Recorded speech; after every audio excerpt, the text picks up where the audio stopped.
Bienvenue à ce journal de la mi-journée. À la une de ce mercredi, la feuille de route des Luanda et des Nairobi toujours au point mort. Le Rwanda l'M23 continue de voler à l'éclat les différents accords de cessez-le-feu. L'RDC va encore hausser les tons aujourd'hui au cours de la 42e session ordinaire du Conseil exécutif de l'Union africaine qui s'ouvre à Addis Abeba pour exiger des sanctions. Nous serons en direct avec notre consoeur Doris Mozo à partir de la capitale éthiopienne. Également sommaire, des milliers de personnes se retrouvent privées de leurs habitations ou maisons commerciales. La destruction massive de marchés pirates, kiosques et autres construits sur les emprises publiques s'est poursuivie à travers la ville de Kinshasa. Hier, les engins de l'hôtel de ville ont fait irruption dans la commune de Limba. Les images à suivre dans ce journal. Et enfin, nous vous montrerons ces calvaires des élèves de l'école Manzadi Nzadi dans la province du Congo central. Plus de 400 élèves partagent seulement 6 salles de classe. Une autre tache noire, c'est unique bâtiment devient de plus en plus vétuste et les plafonds lâchent déjà peu à peu. Voilà tout pour les sommaires. Mesdames et messieurs, encore une fois, bienvenue à vous si vous nous rejoignez la radio-télévision nationale congolaise. Je le dis en titre, la feuille de route des Luanda et des Nairobi toujours au point mort. Le Rwanda et le M23 continuent de voler à l'éclat les différents accords de cessez-le-feu. L'RDC va encore hausser les tons aujourd'hui au cours de la 42e session ordinaire du Conseil exécutif de l'Union africaine qui s'ouvre à Addis Abeba pour exiger des sanctions. Doris Mozo, notre envoyé spécial, nous en dit long dans ces duplex. Du 15 au 20 février, Addis Abeba sera la capitale africaine. Elle va réunir les États membres pour 2 grands rendez-vous. Du 15 au 7 février, la session ordinaire du Conseil exécutif de l'Union africaine et du 18 au 19 février, la 36e session ordinaire de l'Assemblée de chefs d'État. Dans ces 2 rencontres, la situation en République démocratique du Congo sera dans les débats. Il est important de rappeler que la session du Conseil exécutif regroupant tous les ministres africains des Affaires étrangères, dont le vice-premier ministre, ministre des Affaires étrangères et de la coopération internationale, Christophe Lutundula Apalapina participe depuis ce matin, va préparer la session de l'Assemblée des chefs d'État et de gouvernement à laquelle devrait participer le président de la République, Félix Antoine Tshisekedi Tshilombo. Il faut également signaler aussi qu'à l'issue de ces 2 sessions statutaires, la République démocratique du Congo va sortir du bureau des organes délibérants au sein duquel il occupe le poste de rapporteur pour permettre à l'entrée d'un autre État membre de la région Afrique centrale, le Burundi. Depuis Addis Abeba, capitale éthiopienne, Doris Mozo pour la RTNC. Les performances économiques réalisées par le gouvernement de l'RDC en 2022, examinées hier entre la délégation du Fonds monétaire international et le Premier ministre Jean-Michel Sama Lukonde, également sur la table de discussion, les perspectives budgétaires pour l'année 2023. Les discussions ont eu lieu à la primature. Plus de précisions avec Pati Tondouango, Julien Piana et bienvenue le Sala.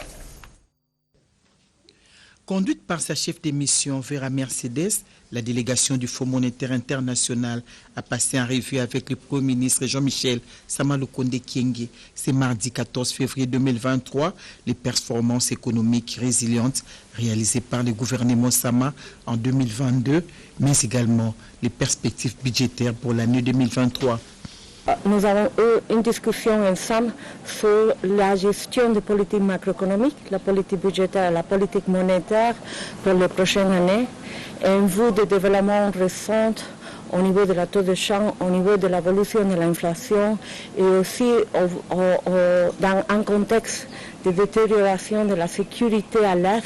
Il a besoin de dépenses additionnelles qui doivent être bien maîtrisées pour assurer et maintenir la stabilité macroéconomique du pays. La question de la revue annuelle qui sera lancée en avril prochain a été également évoquée lors de cette rencontre chef du gouvernement, délégation de cette institution de Bretton Woods en mission en République démocratique du Congo il y a une semaine. Et puis, ces chiffres, 32 millions de dollars décaissés pour réhabiliter 42 artères dans le cadre du projet Kinshasa Zéro Trou. Et le taux d'exécution des travaux est estimé aujourd'hui à 12% seulement. Des éclairages apportés par le ministre d'État en charge des infrastructures, Alexis Guizaro, au cours d'un briefing presque animé avec le ministre des Médias et Communications. On l'écoute. Monsieur le ministre d'État, je voudrais donc vous donner la parole pour vos mots introductifs et puis il s'en suivra des questions des journalistes ici représentés. Vous pourrez répondre en lingala, peut-être que s'il y a une question en swahili, vous pourrez aussi y répondre. Je ne sais pas si vous parlez Kikongo ou Chiluba, mais ce serait bien de toute façon de répondre aussi en langue nationale.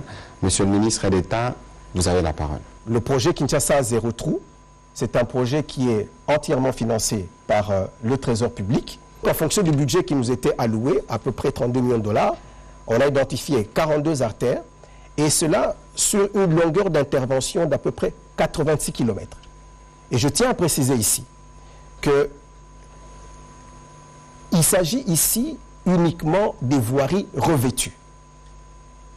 Donc ce sont des réhabilitations des voiries revêtues. Il ne s'agit pas de la construction de nouvelles routes ou de nouvelles voiries. Parce que là, ce sont d'autres types de projets, bien sûr, dans les voiries, mais Kinshasa Zéro Trou concerne les voiries revêtues. Il y en avait à peu près, aujourd'hui nous avons à peu près 697 km de voiries revêtues sur un réseau de l'ordre de 3600 km. Ça c'est le réseau de voiries de Kinshasa dans son ensemble. Mais ce qui est revêtu c'est 697 km. Mais nous avons travaillé sur 86 km, ce qui représente à peu près 12%. Et là, il s'agit donc de réhabilitation de ces voiries. Donc il faut bien que les gens comprennent cela pour ne pas que on vous dise, ah voilà, et pas la Maboulou et Zalina, ça veut dire que Kinshasa Zéro Trou est au Simbate. Non. Parlons encore chiffres dans ce journal. 1,7 milliard américains, c'est le montant à mobiliser comme supplément pour faire face à la crise imminente de l'eau sur la planète. C'est l'une des décisions prises au terme de travaux de l'audition parlementaire qui ont fermé la porte hier à New York, et la RDC a été représentée par le premier vice-président de l'Assemblée nationale, André Mbata. C'est un reportage de notre envoyé spécial, Robert Ndaichi-Sensei. Les travaux de l'audition parlementaire sur l'eau se sont clôturés ce mardi 14 février 2023 sur une série de recommandations à soumettre aux organisateurs de la conférence internationale sur l'eau au mois de mars prochain. Le monde s'apprête à affronter une crise inédite de l'eau pour cette décennie. Les parlementaires de 193 pays sont venus ici à New York, au siège des Nations Unies, pour préparer un document final, un accord cadre pour permettre aux Nations Unies de discuter et de prendre des mesures importantes au mois de mars lors de la conférence internationale. Ce mardi 14 février 2023, les participants ont suivi avec une attention soutenue des exposés sur le financement des infrastructures pour les services d'approvisionnement en eau et d'assainissement, un défi à plusieurs milliers de dollars américains. Eau transfrontalière, de la concurrence à la coopération en faveur de l'eau, sujet qui caresse l'attention des autorités congolaises. Nous sommes le plus grand château d'eau d'Afrique. La question de l'eau ne peut donc pas se traiter sans la République démocratique du Congo. Nous avons cette capacité de donner l'eau à l'ensemble du continent et même au reste du monde. Et en cette matière, comme le disait le président de la République, son Excellence Félix-Antoine Tshisekedi Tshilombo au sommet sur l'environnement, nous sommes également un pays solution à la crise d'eau qui affecte l'humanité et qui va s'aggraver au courant de ce millénaire. Cette séance a examiné les mécanismes multilatéraux et régionaux actuels de la diplomatie de l'eau, ainsi que les moyens pratiques pour lesquels l'eau peut servir d'outil de coopération plutôt que de concurrence entre les nations. Parce que comment voulez-vous de l'eau, fournir de l'eau à toute la planète, alors que la RDC qui devait y contribuer est agressée par le Rwanda et vous restez calme, vous restez indifférent. C'est une complicité que nous avons tenu à déplorer.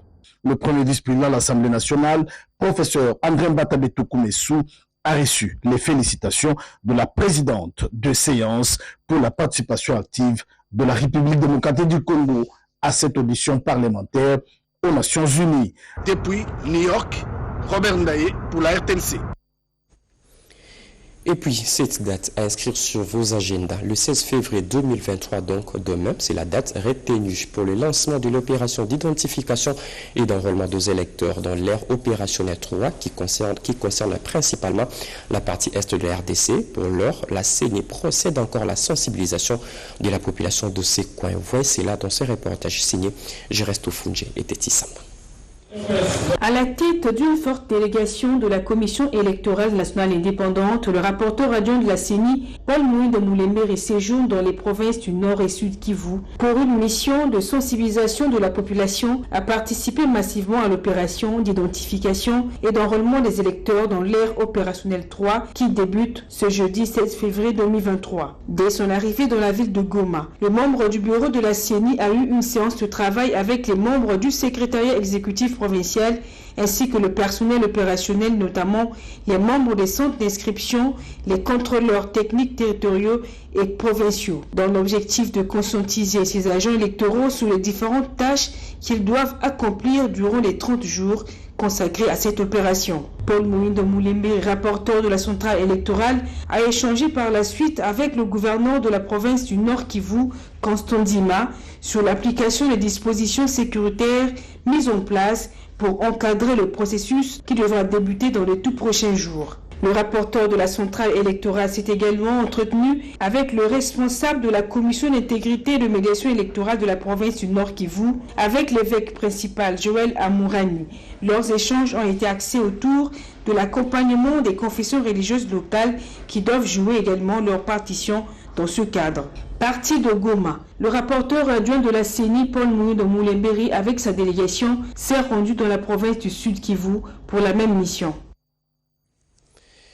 Elle a dit non et à haute voix contre toute tentative de corruption liée au monnayage de cartes de lecteurs dans son centre d'inscription situé dans la commune de Ngaba. Rachel Moukassa, une proposée de la CENI, vient ainsi d'être récompensée par la centrale électorale pour cet acte. Jean-Pierre Ndolo, Desmazons.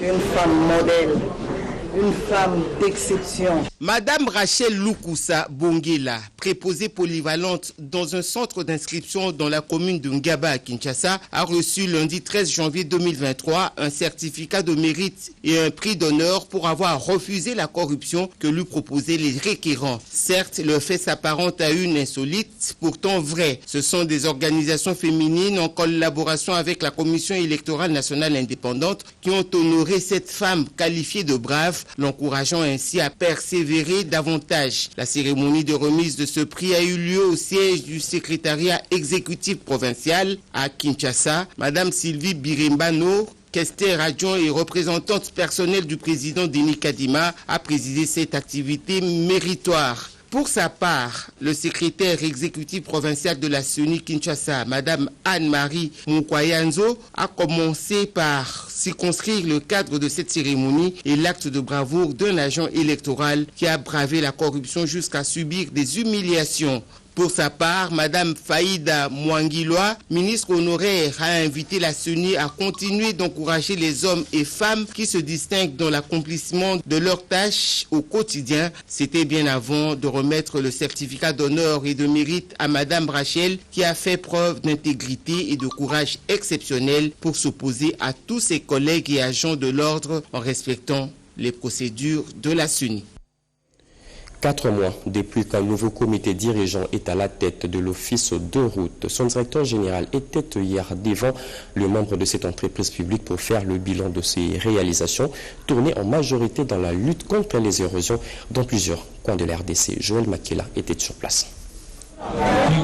En 4 mois de sa gestion, la nouvelle équipe dirigeante de l'office de route apporte une plus-value en termes de réalisation. À son actif, Janoki Kangalangoy épingle la réception définitive du pont Niemba à Kalemi, la réhabilitation du pont Loumé à Benikasindi et le suivi du projet d'acquisition d'une centaine de ponts modulaires. À cela s'ajoute le renforcement de partenariats publics-privés. Le directeur général de cet office, à ses côtés, les membres du conseil d'administration l'a souligné au terme d'un échange avec les agences et cadres de cette entreprise publique. Au-delà de ces réalisations relatives à notre mission qui tourne autour du sacro-saint principe concevoir, construire, entretenir, il nous faut faire un clin d'œil à la vie interne de l'office des routes. À ce sujet, il s'est de noter avec satisfaction la collaboration efficace entre différentes structures de l'office, du conseil d'administration à la direction générale, jusqu'au niveau le plus bas en passant par différentes directions et divisions. Pour le numéro 1 de l'office de route, cette cérémonie était une occasion d'autocritique sur le passé et la projection de l'avenir. Le but de cette rencontre était aussi de raffermir les relations entre les agents et cadres de l'office de route. Janoki Kangalangoy a rendu un vibrant hommage au président de la République, Félix Antoine Tshisekedi Tshilombo, qui l'a placé à la tête de la direction générale de l'office de route et pour la confiance placée en sa modeste personne. Je le dis en titre, de milliers de personnes se retrouvent privées de leur habitation ou maisons commerciales. La destruction massive des marchés pirates, kiosques et autres construits sur les emprises publiques s'est poursuivie à travers la ville de Kinshasa. Hier, les engins de l'hôtel de ville ont été passés dans la commune de Lemba. Les images avec Joël Makiela. La ville de Kinshasa se débarrasse de toutes les constructions anarchiques et autres encombrements le long des emprises publiques. Les bulldozers procèdent déjà à la démolition de bâtisses construites dans le non-respect de la loi en matière de l'assainissement. C'est dans le cadre de l'opération Coup de poing lancée dans la capitale en début de ce mois de février. Selon le commissaire général en charge de l'environnement, Laetitia Benakabamba, cette opération de grande envergure va être entérinée par l'évacuation et le curage des collecteurs. Je lance un appel vibrant à tous les Kinois de partout là où ils sont de capitaliser le travail que nous faisons.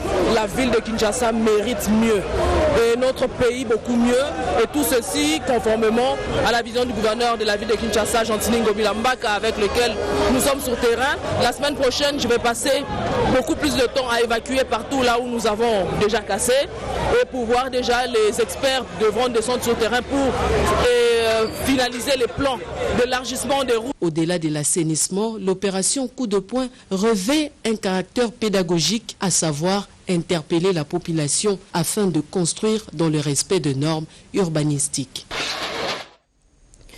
Plusieurs pensionnaires de la prison de Kwilu ne se rendent plus derrière le barreau. Plus d'une dizaine de détenus ont retrouvé la liberté. Liberté conditionnelle sur décision du gouvernement central, une mesure qui vise à désengorger le prison à surpeuplement. Suivez.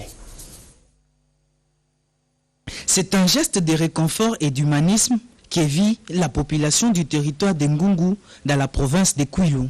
Des lits, mousses, des produits ainsi que d'autres outils médicaux ont été remis au centre de santé rural de Ngungu et au centre de santé de Lunzengu, un don de Fumumapanda pour une bonne prise en charge des malades dans ces coins du pays. Autre mot que connaît le territoire de Ngungu, c'est la surpopulation carcérale, d'où une libération conditionnelle d'une dizaine de prisonniers dans le but de désengorger les prisons et favoriser les meilleures conditions carcérales des détenus. Les bénéficiaires de la décision judiciaire ont été présentés et informés des conditions à respecter pour ne plus faire objet d'une quelconque arrestation dans les jours à venir.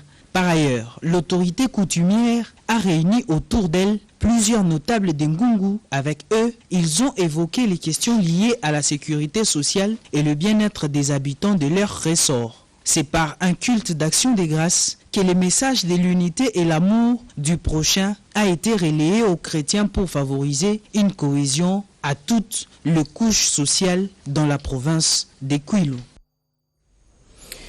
C'était en 1923 que mourait Charles Kisolo, qui est le fils de Simo Kimbangu. 100 ans après, cette figure de l'église kimbangiste n'est pas oubliée, non seulement par le fidèle kimbangiste, mais également par les notables nés Congo. Hier, le maire de la ville de Matadi lui a rendu un hommage, comme nous dit Alain Bikaï.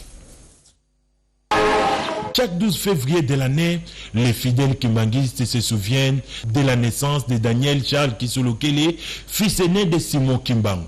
Né en Kamba le 12 février 1914, Daniel Charles Kisolo Kele est décédé le 17 mars 1992 à Bruxelles, la capitale du royaume de Belgique. À Kimbanguiste convaincu et convaincant, le maire de la ville de Matadi, Dominique Odiambete, s'est joint aux milliers de ses sœurs et frères réunis à la mission centrale de cette église de la commune de Mvouzi pour célébrer 109e anniversaire. Des pionniers de l'église kimbanguiste au Congo, très satisfait de l'élévation de l'un de leurs par le chef de l'État, Félix Antoine Tshisekedi Tshilombo, l'officier du jour, a présenté les maires de la ville à l'assistance.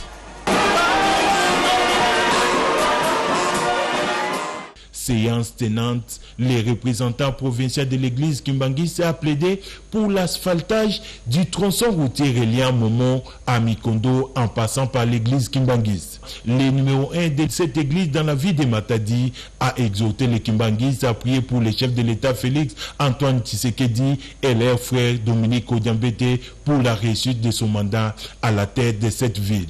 En guise de reconnaissance à son Dieu, Dominique Odiambete a apporté son offrande dans la maison de l'Éternel, question de rendre grâce à l'Éternel.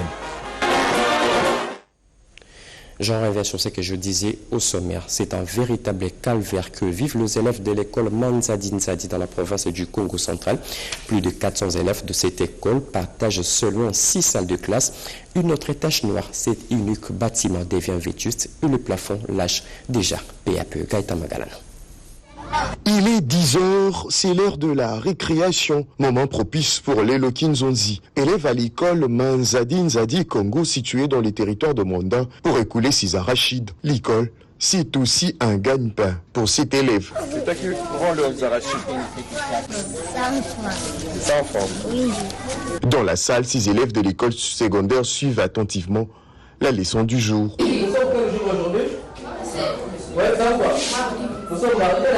Ici, plus de 400 élèves partagent 6 salles de classe, comme le déclare le préfet Joseph Massiala. Nous fonctionnons en double vacation. Les matins, nous faisons fonctionner les classes de première primaire jusqu'en 6e primaire et nous prenons les classes de 7e année, éducation de base et 8e. Les humanités fonctionnent dans les après-midi.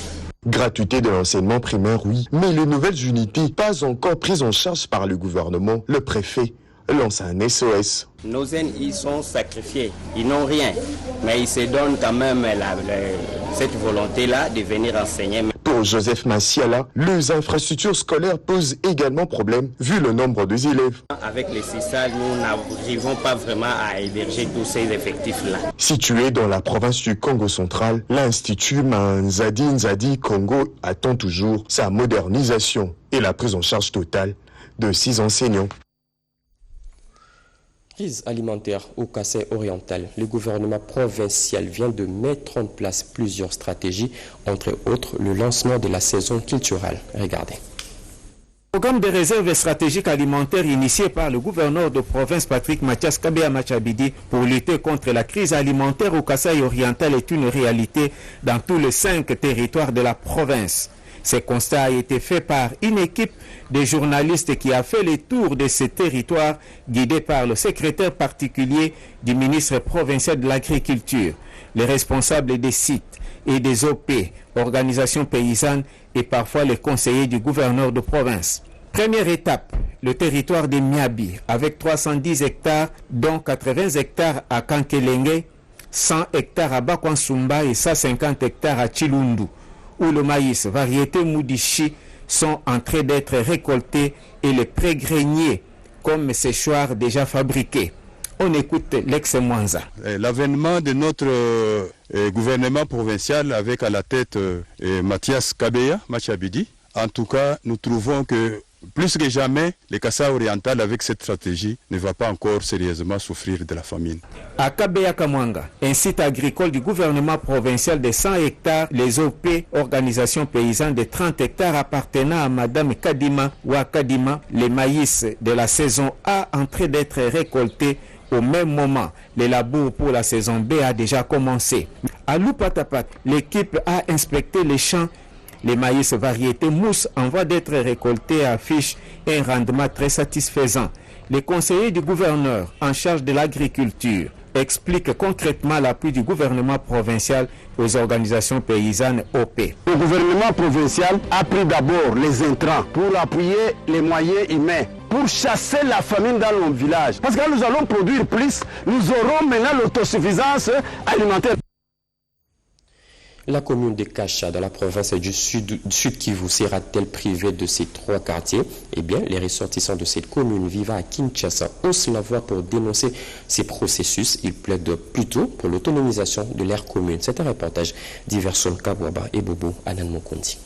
se sont donné rendez-vous pour échanger sur le développement de la ville de Bukavu. Les notables ressortissants des Kasha dans la province du Sud Kivu suivent avec attention le processus de doter cette entité du statut de commune urbano-rurale, une démarche qui va dans le sens de plomber le développement de cette province, a expliqué ici Dieudonné Baïga, président de ressortissants de la province du Sud Kivu à l'issue de cette rencontre. Les notables ressortissants de Kasha vivant à Kinshasa suivent avec intérêt et attention soutenue l'évolution du processus visant à doter Kasha du statut de commune autonome dans la ville de Bukavu, province du Sud Kivu.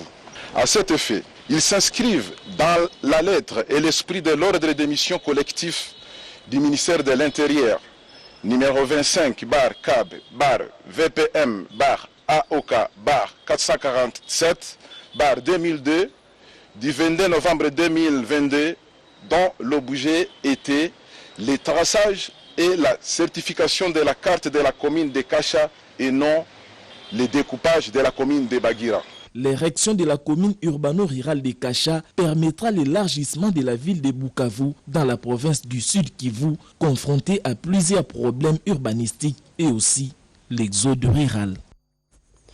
Le chef de bureau de la Direction générale des douanes et axes DGDA de la province du Nord Kivu s'engage à atteindre les assignations budgétaires pour cette année 2023. Pour ce faire, ils ont signé des contrats de performance. C'était au terme d'une réunion de travail de 2 jours. Regardez.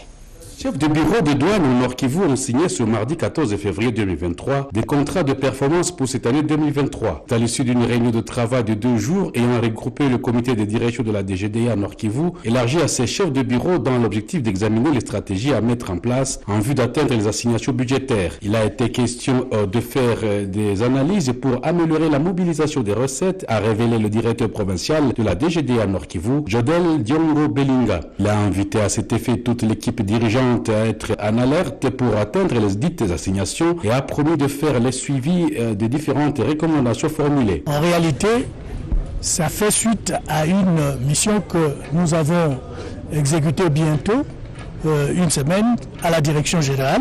Madame le directeur général a convoqué tous les directeurs provinciaux pour que nous puissions aller signer les contrats de performance pour l'exercice budgétaire 2023. Au niveau provincial, il nous appartenait de pouvoir organiser une telle séance pour que nous puissions voir avec l'ensemble du personnel et les chefs de bureau quelles sont les stratégies que nous devons mettre en place pour que nous puissions atteindre, si pas dépasser, ces assignations nous confiées par la direction générale. Ces assises ont été saluées par les participants, à l'occurrence Mme Nzigire, sous-directeur des assises, qui reste confiante quant à la mobilisation de recettes au Nord Kivu.